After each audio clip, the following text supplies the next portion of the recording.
Bu dəfə çox ləzzətli noxud çipsləri hazırladım və reseptini sizlərlə bölüşürəm. Kənarda bir kasanın içinə 4-5 xörək qaşığı un əlavə edirik və qatlaşana qədər su qatı bir halda hazırlayıb kənara qoyuruq. Qaynadılmış noxudun içinə istədiyiniz ədviyyatları əlavə edirsiniz. Mən burada karri, duz, istiot, şirin pul biber, sarı kök əlavə elədim.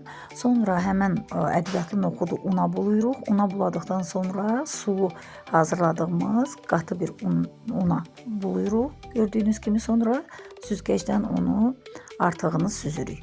Süzgəcdən süzdükdən sonra suxarika əlavə edirik. Suxarikada bulayırıq. Artıqları geçsin deyə onu da bir süzgəcdən keçirdirik gördüyünüz kimi. Sonra qızğın yağa əlavə edirik. Qəşəng qızardırıq onları.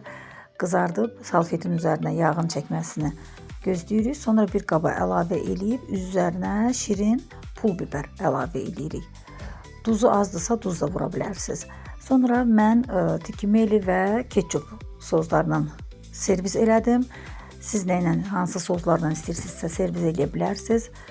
Çox dadlı və ləzzətli alınır. Buyurun hazırlayın. Nuş olsun hər kəsə.